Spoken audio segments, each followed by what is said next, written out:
May I come in sir? Sir নয়, madam.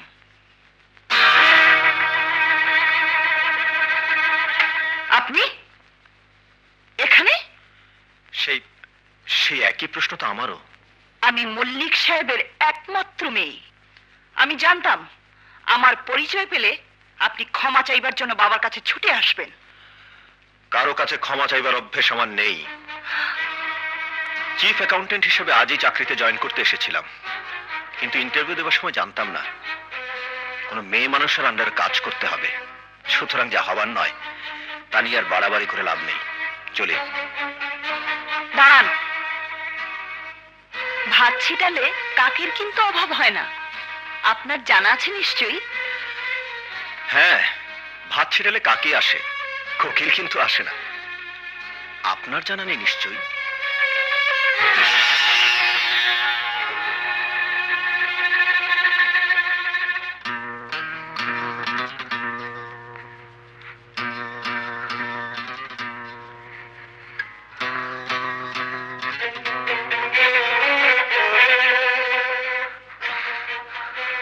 Chief accountant হিসেবে আজই চাকরিতে জয়েন করতে এসেছিলাম, কিন্তু ইন্টারভিউ দেওয়ার সময় জানতাম না কোনো মেয়ে মানুষের আন্ডারে কাজ করতে হবে।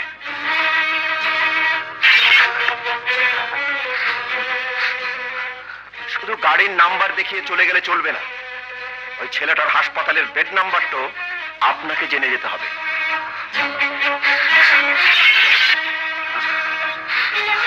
ভাত ছেটেলে কাকি আসে, কোকিল কিন্তু আসে না।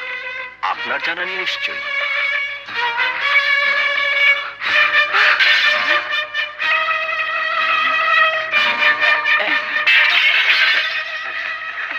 করে দাঁড়িয়ে দেখছিস কি? শব্দ ভেঙে চুরমার করে ফেললো।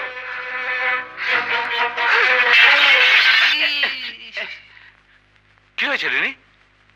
এত বড় সাহস আমাকে অপমান করে? হ্যাঁ, অপমান করেছে কে? ওই স্কাউন্ড্রেলটা যাকে আদর করে অফিসের চিফ অ্যাকাউন্টেন্টের চাকরি দিয়েছো। বলিস কি রে? ১,৫০০ ছেলের ইন্টারভিউ নেওয়ার পর ওকে আমি সিলেক্ট করেছি। অ্যাকাউন্টেন্সিতে ছেলেটা ফার্স্ট ক্লাস ফার্স্ট। ও তো একটা ট্যালেন্ট। ট্যালেন্ট না, ইডিয়েট। তা ইডিয়েটটাকে জয়েন করেছে না তাড়িয়ে দিয়েছিস? চাকরিতে ঢুকলে তো তাড়াবো, উল্টো আমাকে অপমান করে চাকরিতে জয়েন না করে চলে গেছে। অর্থাৎ আমার ইন্টারভিউ নেওয়াটাই বৃথা গেল। কি বললে? মনে হচ্ছে আবার অনুরোধ করে তাকে ফিরিয়ে এনে অফিসে বসাতে চাও? না না না, অসম্ভব। কি আশ্চর্য, এত বড় সাহস আমার মেয়েকে অপমান করে। তুই দেখে নিস, ওকে আমি এমন শিক্ষা দেবো যে ও যাতে বুঝতে পারে যে মিস্টার মল্লিক তার মেয়েকে কত ভালোবাসে। হ্যাঁ, এই যা তো ঝাড়ু নিয়ে আয়, কাজগুলো সরানোর ব্যবস্থা কর। মা, আজ যে তোর বান্ধবী রাশেদার জন্মদিন, কথাটা মনে আছে তো? এই যা, একেবারেই ভুলে গেছি। আমি কিন্তু ভুলিনি।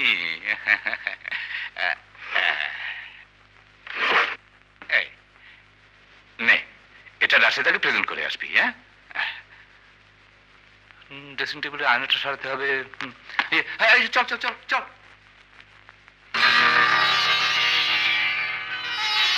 খুব সুন্দর তো।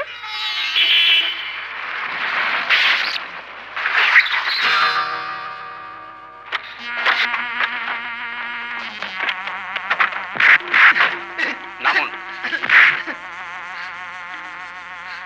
কে তোমরা? আত্মীয় ছাড়া কি কেউ সোনা দানা নিতে পারে? আপনারা আত্মীয় ভাবতে পারেন। কে? পরম আত্মীয় ছাড়া কেউ কি সোনাদানা নিতে পারে? আপনাদের পরম আত্মীয় ভাবতে পারেন? হ্যাঁ।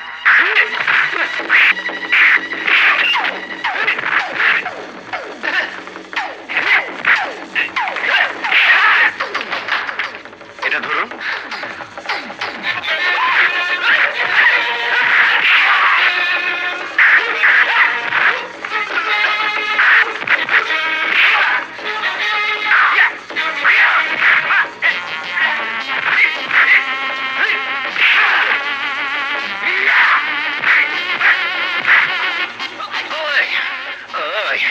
দেখে তো ছাত্র মনে হয় না, এই বয়সে তো পড়াশোনা করার কথা। এই হারামজাদা হাইজ্যাকার হলে কি করে?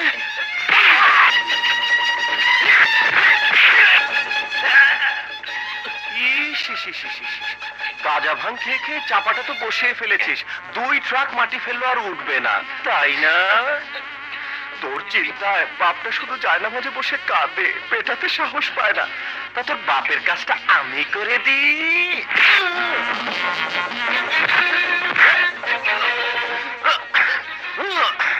এই যে আলালের ঘরের দুলাল, মেয়ে ছেলে দেখলে ইঞ্চি ইঞ্চি ভাব জাগে। হ্যাঁ, তা বাপ কটা বিয়ে করেছে? কটা? কটা বিয়ে করেছে? হ্যাঁ, ঠিক ধরেছি। তা স্বভাবটা ওখান থেকে পেয়েছো, হ্যাঁ, তাই না? শালা দেখছি উপদেশ দিচ্ছে। চল চল চল।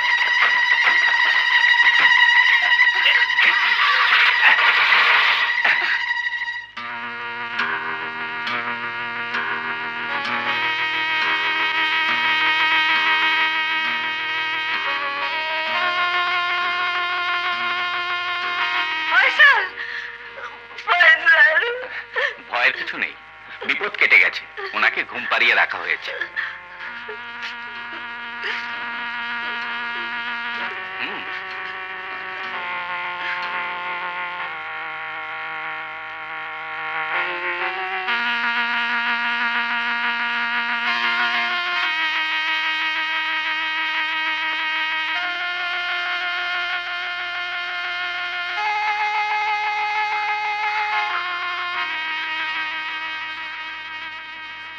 বলিস কি রে, 1,500 ছেলের ইন্টারভিউ নেওয়ার পর ওকে আমি সিলেক্ট করেছি। অ্যাকাউন্টেন্সিতে ছেলেটা ফার্স্ট ক্লাস ফার্স্ট, ও তো একটা ট্যালেন্ট।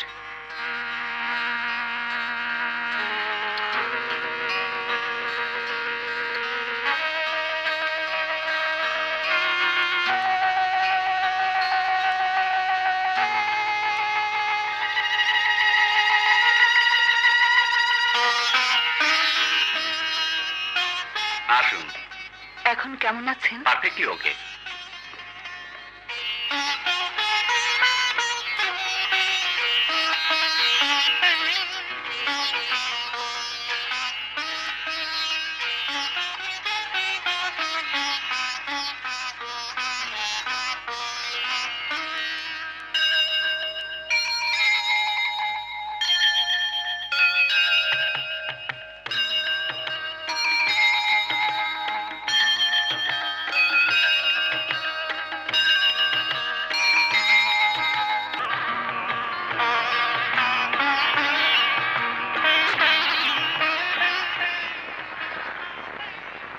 জানো ফয়সাল, তোমার এই প্রশস্ত বুকে মাথা রেখে আমার শুধু একটি কথাই মনে হয়, তুমি আমার, আমি তোমার।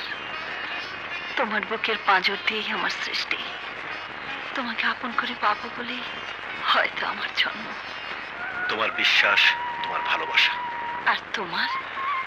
আমি যে বিশ্বাস আর অবিশ্বাসের দোলায় দুলছি। ও কথা বলছো কেন? মধ্যবিত্ত ঘরের খেটে খাওয়া মানুষ আমি। তোমার সামাজিক প্রতিষ্ঠা আর আমার দারিদ্র কোনোদিনই একসাথে গাঁথা হবে না। ফয়সাল, আভিজাত্য আর দারিদ্র কোনোদিনই এক ছাদের তলায় বসবাস করতে পারে না রিনি। তাই তো তোমাকে হারাবার ভয় আমার সবচেয়ে বেশি। আভিজাত্য যদি তোমাকে আমার কাছ থেকে কেড়ে নিতে চায়, তাহলে ছেড়ে, সেই আভিজাত্যে আমার প্রয়োজন নেই। তুমি আমার জীবন, আমার গর্ব, আমার অহংকার। রিনি,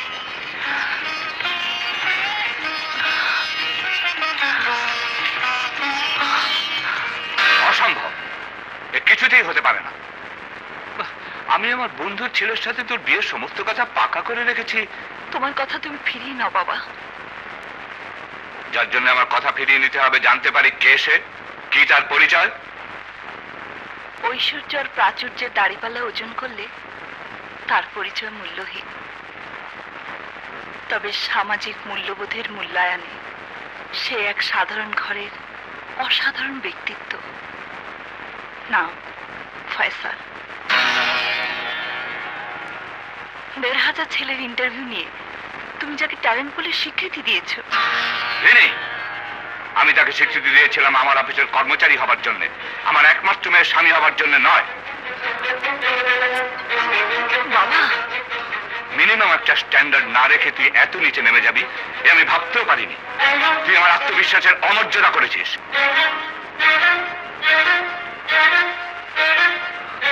তুই আমার একমাত্র সন্তান, এই বাড়ি ঘর সয় সম্পত্তি সবকিছু তোর। তাই কপর দক্ষিণ ছা পোষা একটা সাধারণ ছেলে আমার ঘরে জামাই হতে পারে না। ঐশ্বর্যের সাথে বন্ধুত্ব হয় ঐশ্বর্যের, ধনীর সাথে ধনীর, কোনো গরিবের সাথে নয়। তাই তোর বিয়ে আমার সিদ্ধান্ত মোতাবেক হবে, তোর পছন্দে নয়। যা, নিজের ঘরে যা।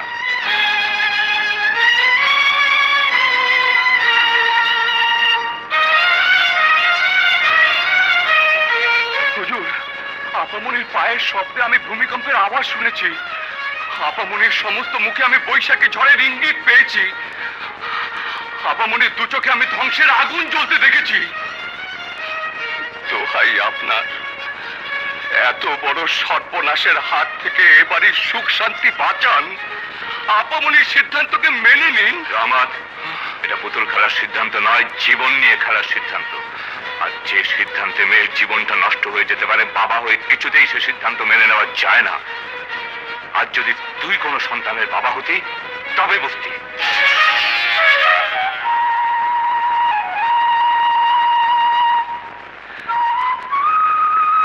আপনার পায়ে পড়ি হুজুর, আপামনির কথা আপনি মেনে নিন। রহমান ভাই,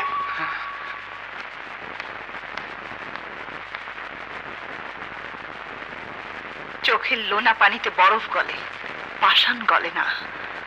পাষাণে কপাল ঠুকে কপাল রক্তাক্ত করা যায়, কপাল বদলানো যায় না। আমি আমার কপালের লিখন বদলাতে চাই না। ধরো বাবা, ওই কাগজটায় তোমার ঐশ্বর্য আর আভিজাত্য থেকে নিজেকে স্বেচ্ছায় বঞ্চিত করে নেবার আমার স্বাক্ষর করা জবানবন্দি।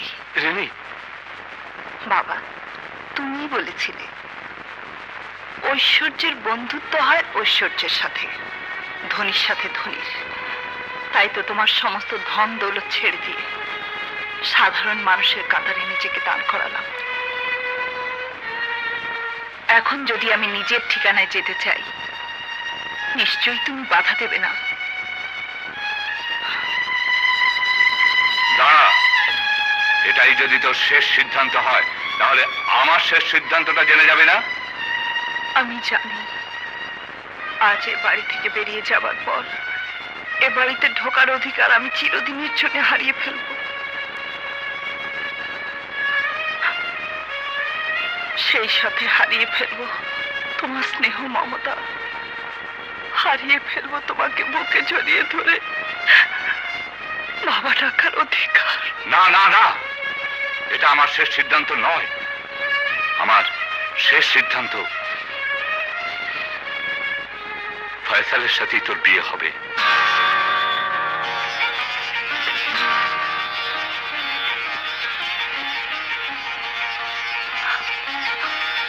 বাবা,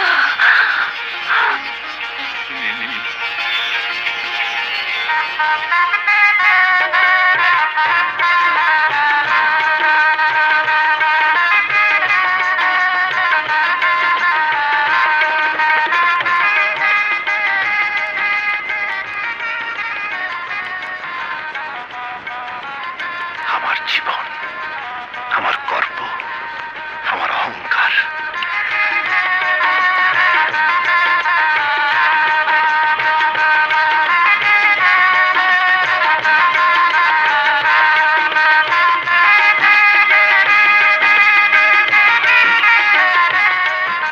আরে বিআই সাহেব যে। আসসালামু আলাইকুম। ওয়ালাইকুম আসসালাম। বৌমা, দেখো বিআই সাহেব এসেছেন। আসুন আসুন। হ্যাঁ, একটার পেছনে একটা। খুব সাবধানে, কোনো জিনিস যেন নষ্ট না হয়, দেখবি। হ্যাঁ, 1, 2, 3, 5, 6, 7, 8, 10। বাবা, তুমি?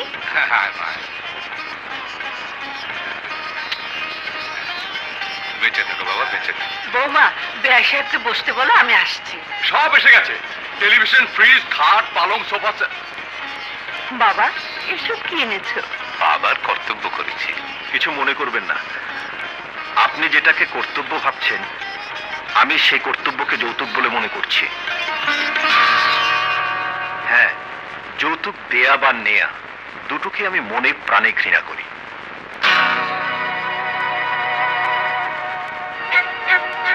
বেশ তো, তুমি এক যৌতুক ভাবছো কেন? আমি ভালোবেসেও তো দিতে পারি।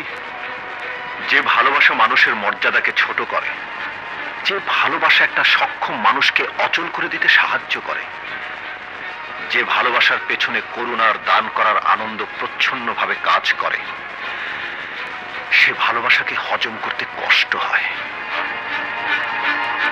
তুমি আমাকে অপমান করছো? না, শুধু দোয়া চাইছি আমি যেন আমার যোগ্যতা দিয়ে আপনার মেয়েকে সুখী করতে পারি।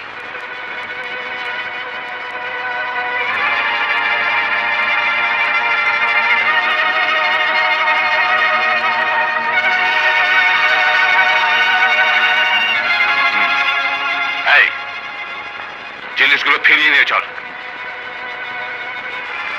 আরে বেআই সাহেব কোথায়? চলে গেছেন। চলে গেছেন? কি ব্যাপার, বেআই সাহেব মিষ্টি মুখ না করে চলে গেলেন?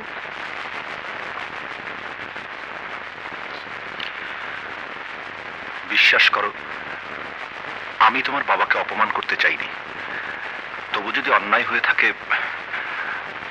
আমাকে ক্ষমা করে দিও।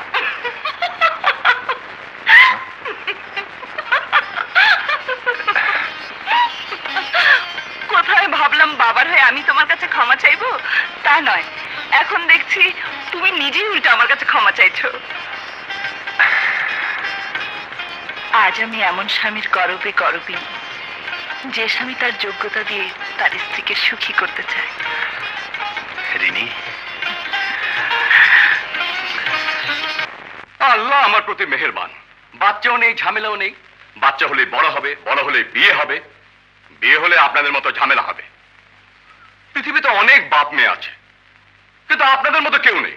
রহমত ভাই, বাবা আমার উপর রাগ করে যদি আমার বাড়িতে না এসে থাকতে পারে, তবে আমি কেন পারবো না? বাবা যতদিন আমার বাড়িতে না আসবে, আমিও ততদিন বাপের বাড়ি যাব না। আপনারা আপনাদের মান অভিমানের দড়িতে শক্ত করে গিট্টু দিয়ে বসে থাকুন।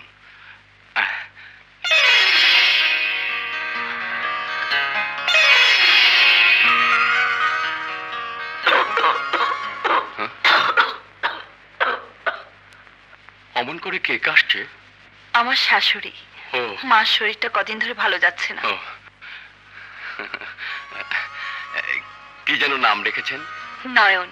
বাহ, সুন্দর নাম।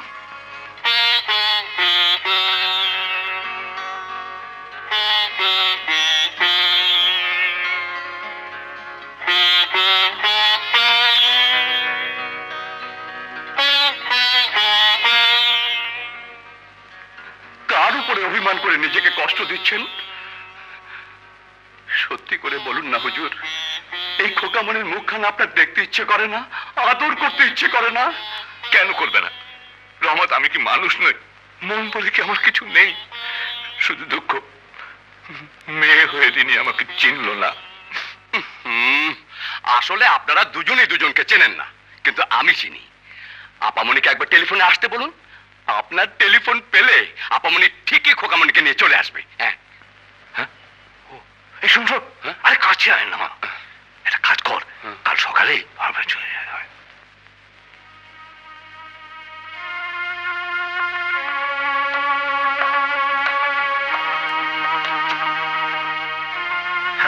মার কি হয়েছে? সকাল থেকেই ভীষণ জ্বর, কিছুতেই নামছে না। আমার ভীষণ ভয় করছে, শিগগির ডাক্তার ডেকে নিয়ে এসো। আমি এক্ষুনি যাচ্ছি।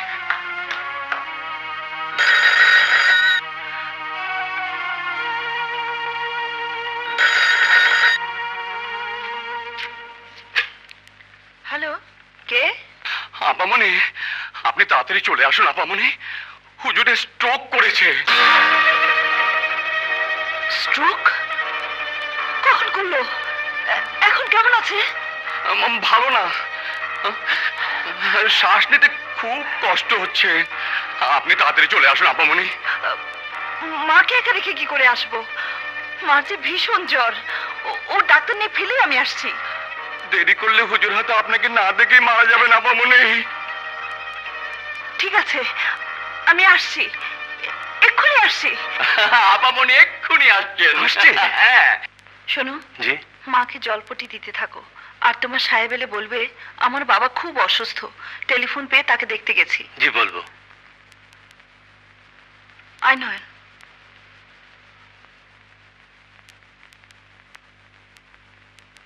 কিরে এখন আসছে না কেন? আসবে তো বেবি ট্যাক্সি নয়, রিক্সায়। প্লেনে তো নয় যে বলা মাত্রই চলে আসবে।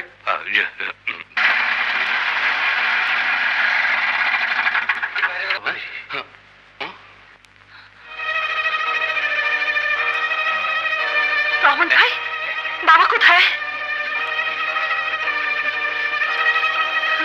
রেনি,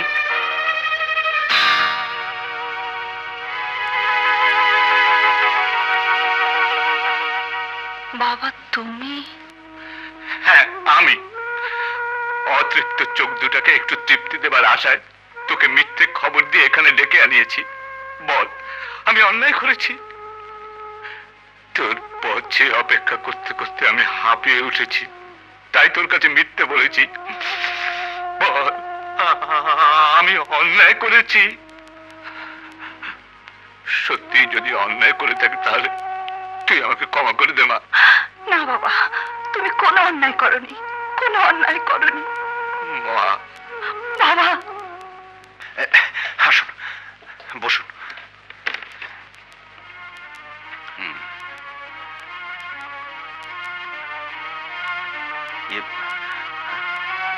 চাচা, রেনিকে দেখছি না, কোথায় গেছে? আসি বাবা। সে কি রে, কত আশা করেছি আজ বাপ বেড়িতে একসঙ্গে বসে খাবো। তুমি বুঝতে পারছো না, আমার শাশুড়ি অসুস্থ। সামান্য কিছু মুখে দিয়ে গেলে তোর শাশুড়ি মরে যাবে না। আজ নয় বাবা, আরেকদিন। আর একদিনের কথা আর একদিন হবে। আপনাকে খাওয়াবে বলে উনি নিজের হাতে বাজার করেছেন, দাড়ি থেকে রান্না করিয়েছেন। আপনি না খেয়ে গেলে হুজুর খুব দুঃখ পাবেন। একটু কিছু মুখে তুলে নিন, টেবিলে সব রেডি।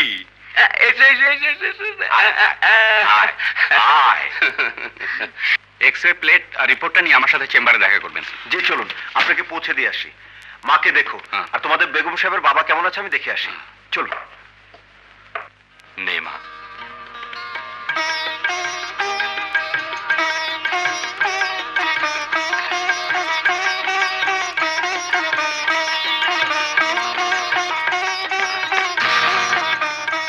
নে। ব্যাস বাবা, অনেক খেয়েছি, আর খাবো না।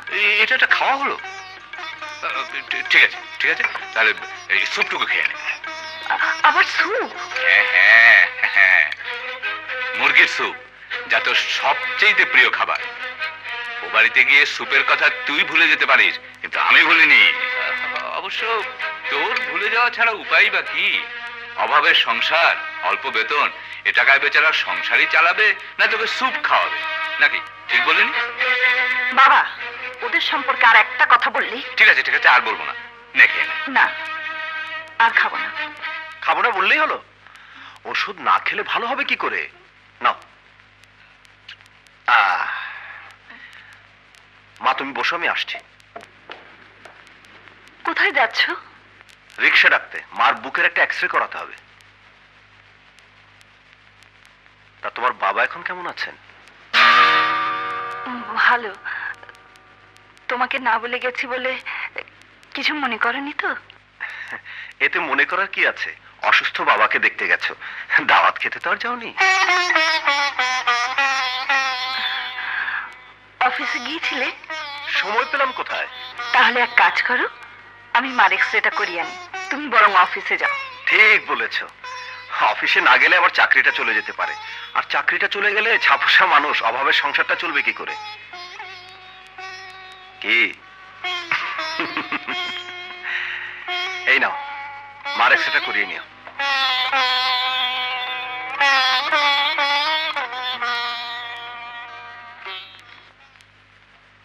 আমাকে ডেকেছেন স্যার? হ্যাঁ মিস্টার ফয়সাল, সি ফুড কোম্পানির অডিট রিপোর্ট তৈরি করার জন্য আজই আপনাকে ইভিনিং ফ্লাইটে কক্সবাজার যেতে হবে। আজই? হ্যাঁ, ওদের ইমিডিয়েট অডিট রিপোর্ট দরকার। এই নিন টিকিট। কিন্তু দুটো টিকিট? আপনার সাথে ভাবিও যাবেন, তাই এটাই কোম্পানির নিয়ম। Wish you good luck. Thank you sir.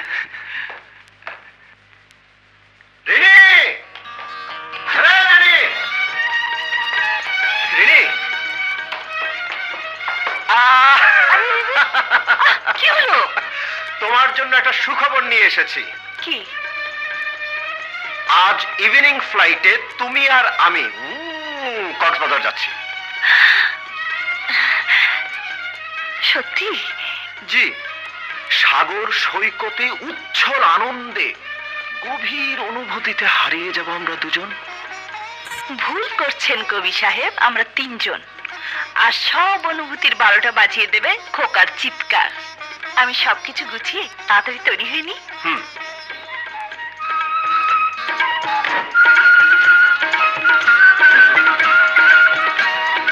তুমি বরং মার এক্সট্রা প্লেট আর রিপোর্টটা নিয়ে ডাক্তার সাথে দেখা করো। হ্যাঁ, ঠিক বলেছ।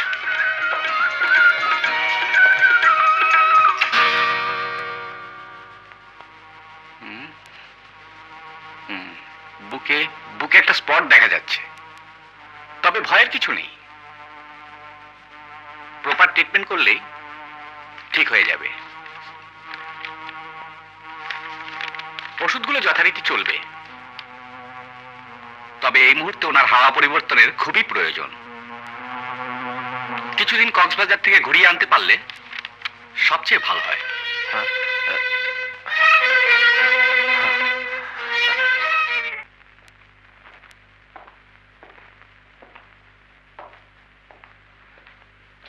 বাস, আমার দায়িত্ব শেষ। এবার তুমি আদেশ করলেই তোমার হাত ধরে বেরিয়ে পড়তে পারি। রিনি, ডাক্তার বললেন মার হাওয়া পরিবর্তনের খুব দরকার। বুকে একটা স্পট ধরা পড়েছে। তুমি না গিয়ে যদি মাকে... বেশ তো, আমি মার সবকিছু গুছিয়ে দিচ্ছি। আসলে পুরো ব্যাপারটাই জানি কেমন হয়ে গেল। আমি জানি রিনি তোমার কষ্ট হচ্ছে, মনে মনে হয়তো রাগও হচ্ছে, কিন্তু এছাড়া তো আর আমার কোনো পথ নেই।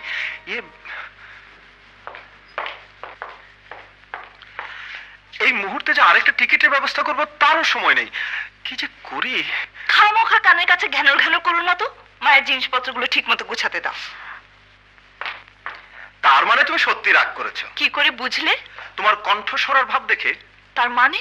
মানে সোজা, তোমার চোখ মুখ বিরক্তিতে কুঁচকে আছে। মায়ের যাওয়াটাকে তুমি সহজভাবে মেনে নিতে পারছো না। ছি, তোমার কাছ থেকে আমি এটা আশা করিনি। যতই নিজেকে স্বাভাবিক করার চেষ্টা করো না কেন, আসলে যে তুমি রাগ করেছো এটা সত্যি। এতটাই যখন বুঝতে পেরেছো, তখন শুধু শুধু কথা বাড়াচ্ছ কেন? আহা, কথার পিঠে কথা আসে তাই বলছি। সত্যি কথাটা স্বীকার করতে তোমার কোথায় যেন একটু বাধে। মনটাকে একটু বড় করার চেষ্টা করো, বুঝলে? ছোটখাটো ব্যাপার নিয়ে অসভ্যের মতো তর্ক করো না। অসুস্থ মাকে নিয়ে কক্সবাজার যাওয়া প্রয়োজন, সেটা আমি তোমার চেয়ে কম বুঝি না। হ্যাঁ, তার প্রমাণ তো তোমার ব্যবহারেই পাচ্ছি। কি বলতে চাও তুমি? চেহারা দেখেই মনের কথা বোঝা যায়, মুখে বলতে হয় না। বেশ তো, আমি স্বীকার করছি আমি রাগ করেছি। আমার মন ছোট, আমি ছোট লোক। আমার বাপ দাদা 14 পুরুষে কেউ কোনোদিন প্লেনে চড়েনি, কক্সবাজারে যায়নি, সমুদ্র দেখেনি। সেখানে যাওয়ার জন্য আমার মন পুড়ে যাচ্ছে, তোমার পা ধরে পড়ে আছি। তা জানো তোমার মাকে নিয়ে কে তোমাকে বারণ করেছে, কে আজকে রেখেছে? ফয়সালের সাথে তুমি যাবে বৌমা? রিনি যাবে না, আমার সাথে তুমি যাবে। অসম্ভব। বিয়ের পর বৌমা তোর সাথে কোনোদিন কোথাও বাইরে বেড়াতে যায়নি, তারও তো স্বাদ আহ্লাদ বলে একটা কিছু থাকতে পারে। তোমার বৌমার স্বাদ আহ্লাদের চাইতে তোমার যাওয়ার প্রয়োজনটা বেশি, তাই তুমি যাবে। খোকা, আমি বলছি বৌমাই যাবে। না, তুমি যাবে। যেতে হলে বৌমা যাবে, আমি যাব না। বেশ,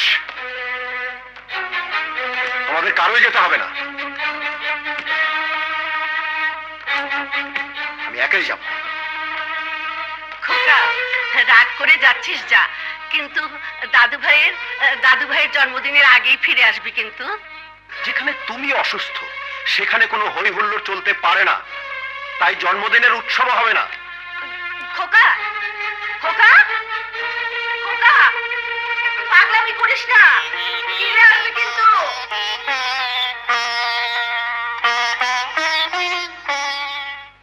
আলবাত হবে। দাদু ভাইয়ের জন্মদিন খুব ধুমধাম করে আমার বাড়িতেই হবে। না বাবা, বলছিলাম কি, বলা বলির আর কোনো দরকার নেই, জন্মদিন হতেই হবে। This is my decision. হ্যাঁ।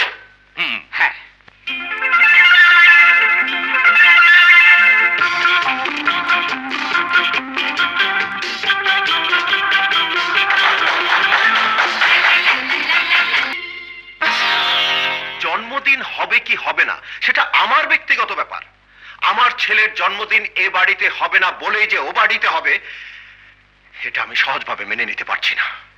তাতে কি হয়েছে?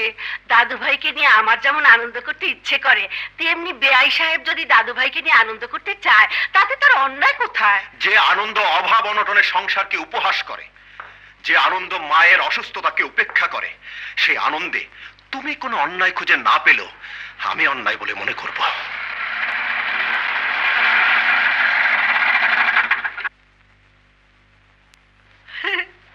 এই তো আমার দাদু ভাই এসে গেছে। দাদু ভাই এসো এসো। বাবা, একেবারে রাজপুত্রের মতো লাগছে। এবার জামা কাপড় ছেড়ে লক্ষ্মী ছেলের মতো ঘুমোবে, কেমন?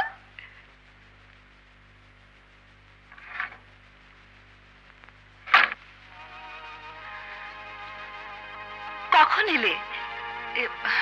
দেখো, মানে তুমি যাবার পর বাবা এমন জোর করে ধরলেন যে আমি না করতে পারিনি। তুমি কিছু মনে করো না।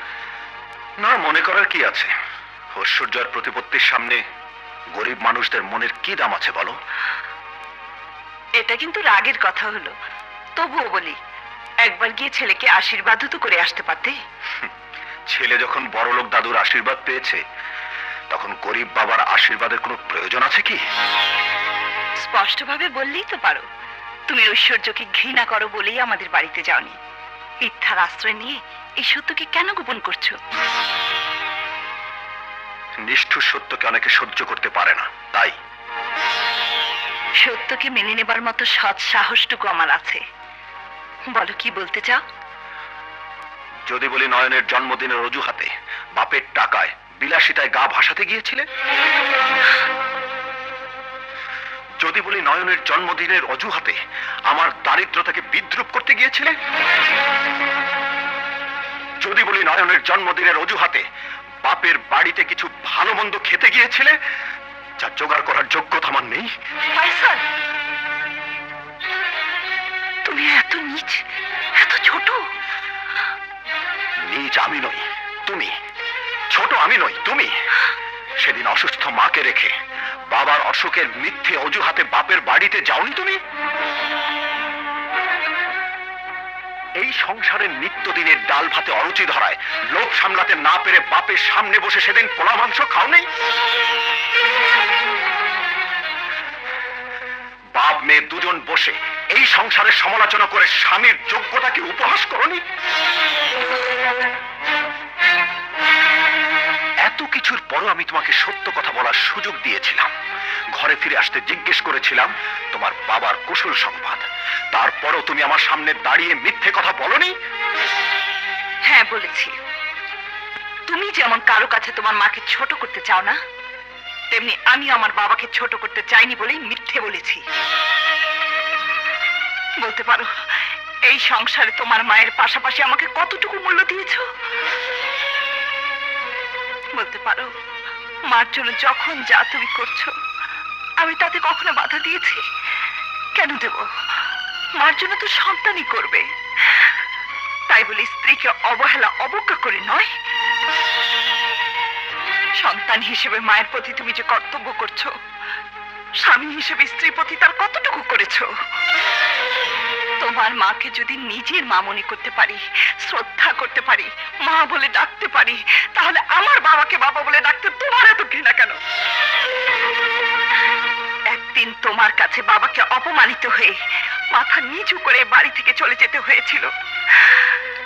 সেদিন সেই অপমানকে তোমার আদর্শ বলে হাসি মুখে বরণ করে নিয়েছিলাম। তখন বুঝতে পারিনি তোমার মিথ্যে আদর্শ শুধু আমার বাবাকেই অপমান করার জন্য।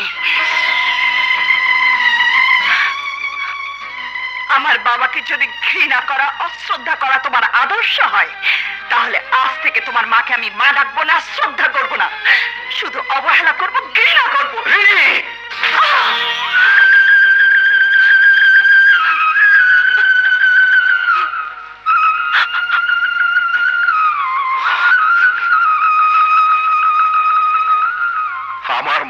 অশ্রদ্ধা করবে, অবহেলা করবে, ঘৃণা করবে, তার স্থানে বাড়িতে কোনো দিন হবে না। তুমি বা ভাবতে পারলে কি করে এরপর আমি তোমার সঙ্গে স্বামী স্ত্রী হিসেবে সংসার করব, এ বাড়িতে থাকবো? খোকা, এ কি করলি তুই? ঘরের লক্ষ্মীর গায়ে হাত তুললি? বৌমা, দোহাই বৌমা, তুমি আমাকে অবহেলা করো, অবজ্ঞা করো, ঘৃণা করো, আমি সব সহ্য করব, তবু তুমি দাদু ভাইকে নিয়ে এ বাড়ি থেকে যেও না। আমাকে পেটে না ধরেও মেয়ের যে স্নেহ ভালোবাসা আমাকে দিয়েছেন, এরপরও কি করে ভাবলেন আমি আপনাকে ঘৃণা করব, অবজ্ঞা করব? আপনাকে মা বলে জেনেছি, মা বলেই জানবো, কিন্তু এত বড় অপমানের পর আমি আর এ বাড়িতে থাকতে পারবো না। বৌমা, কোথায় যাচ্ছ? নিজের বাড়িতে। বৌমা, একটা মেয়ের জীবনে নিজের বাড়ি তার স্বামীর বাড়ি, নিজের ঘর তার স্বামীর ঘর। স্বামী? হ্যাঁ, যে স্বামী ছোট লোকের মতো অভদ্রের মতো স্ত্রীর গায়ে হাত তোলে, সেই স্বামীর ঘরে আমি থাকতে পারবো না, কিছুতেই না। বৌমা, যেও না বৌমা, দাদু ভাইকে নিয়ে যেও না। পরের ঘর কখনো আপন হয় না বৌমা, পরের ঘর কখনো আপন হয় না।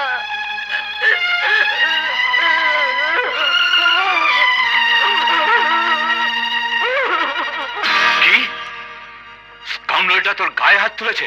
ইডিয়েটটা ভেবেছে কি তোর কেউ নেই, মল্লিক মরে গেছে?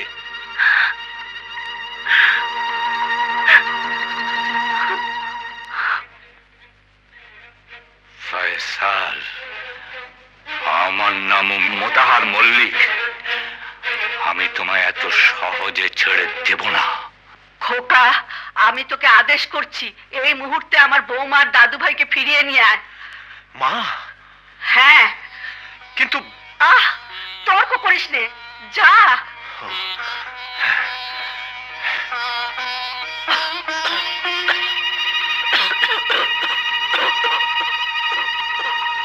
কি হয়েছে আপা? কিছু না।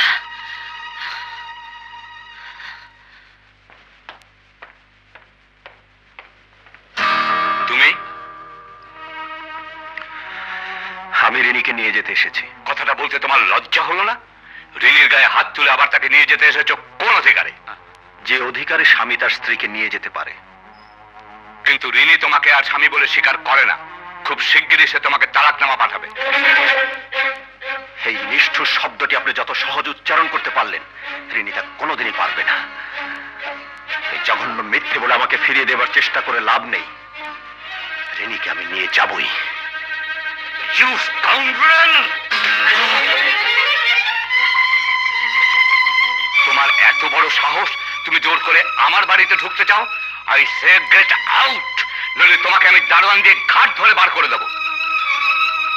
মিস্টার মল্লিক, এই অপমানের জবাব আমি দিতে পারতাম, কিন্তু দেব না, কারণ আমার শিক্ষার রুচিতে বাধে। তার চেয়ে বড় কথা, আপনি রিনির বাবা। ফয়সাল ভাই,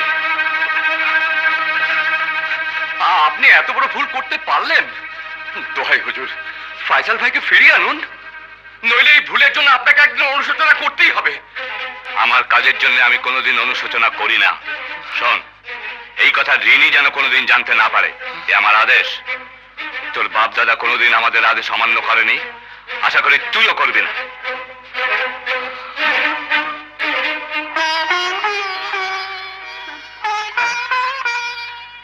ডাক্তার সাহেব, আপনি? উনি কেমন করছে দেখে আমি নিজেই ডাক্তার সাহেবকে নিয়ে এসেছি। বৌমা আসেনি? কিরে, চুপ করে আছিস কেন? আমার দাদু ভাই কই? আমার দাদু ভাই কই? কি হয়েছে মা?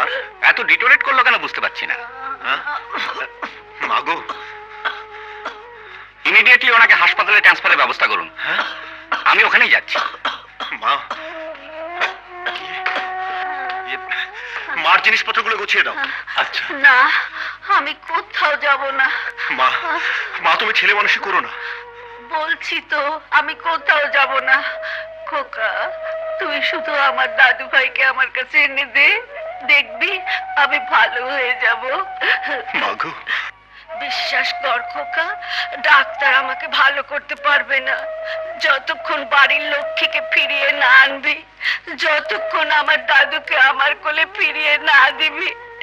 আমি কসম খেয়ে বলছি, ততক্ষণই বাড়ি ছেড়ে আমি কোথাও যাব না।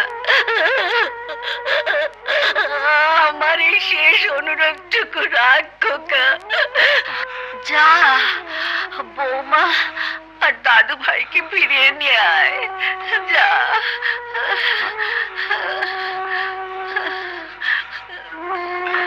You scoundrel! তোমার এত বড় সাহস, তুমি জোর করে আমার বাড়িতে ঢুকতে চাও? I say you get out, নইলে দারোয়ান দিয়ে ঘাট ধরে তোমাকে আমি বার করে দেবো। কি রে খোকা, থামলি কেন? যা খোকা যা, আমার দাদু ভাইকে নিয়ে আয়। যে বাড়িতে আমার দাদু ভাই নেই, সে বাড়িতে আমি বেঁচে থাকতে চাই না। আল্লাহ, তুমি আমাকে নিয়ে যাও। মা, মা তুমি ও কথা বলো না মা, ও কথা বলো না। আমি তোমাকে কথা দিচ্ছি, যেভাবে পারি তোমার নয়নকে আমি তোমার কোলে তুলে দেব মা।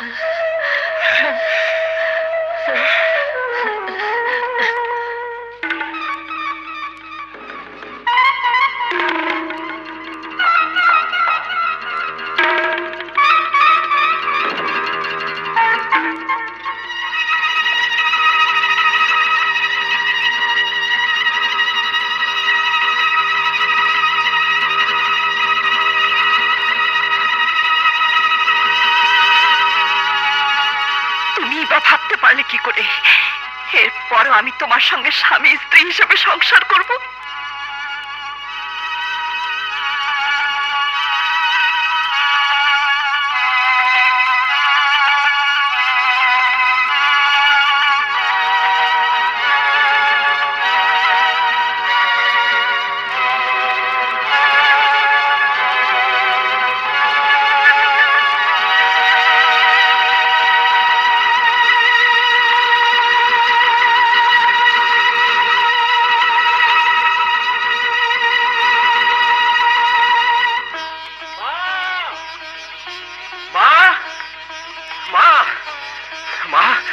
আমি তোমার কথা রেখেছি মা, তোমার দাদু ভাইকে তোমার কাছে নিয়ে এসেছি মা।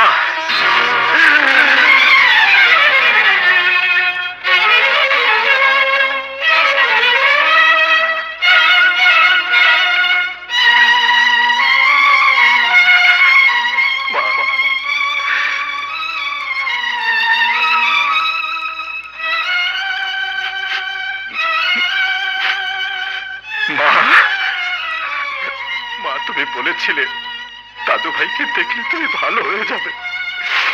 আমি আমার কথা রেখেছি মা, আমি আমার কথা রেখেছি। মা, মা গো, তুমি তোমার কথা রাখোনি, তুমি তোমার কথা রাখোনি মা, তুমি তোমার কথা রাখোনি।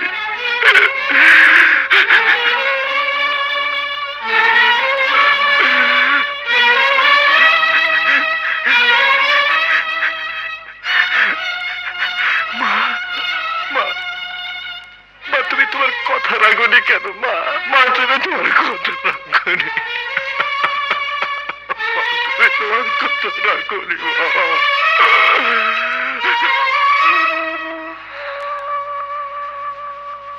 মা গো। তোমার সন্তান জীবনে কোনোদিন অন্যায় করেনি, কিন্তু আজ একটা অন্যায় করবে। যারা তোমার দাদু ভাইকে শেষ দেখা দেখতে দেয়নি, তার আর কোনোদিন তাকে দেখতে পাবে না। আমি আমার জীবন থেকে ওদের সব পরিচয় মুছে ফেলব। তুমি আমাকে ক্ষমা করে দিও মা, ক্ষমা করে দিও।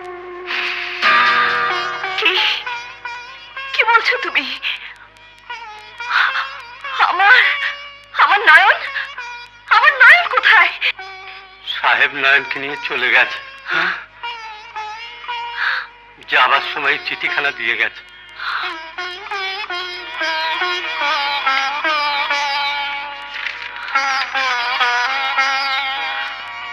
রিনি, তোমার জন্য আমি আমার মাকে হারিয়েছি, তাই এবার তুমি বুঝতে পারবে মার কাছ থেকে ছেলেকে আলাদা করার যে ব্যথা, সে ব্যথা কত কঠিন, কত নির্মম।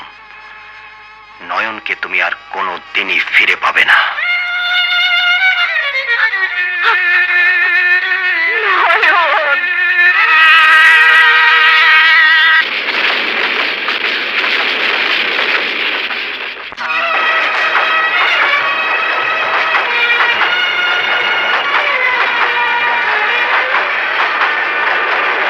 ইচ্ছে করলে ওকে আমি পুলিশে দিতে পারতাম, কিন্তু ও যা করেছে ভালোই করেছে।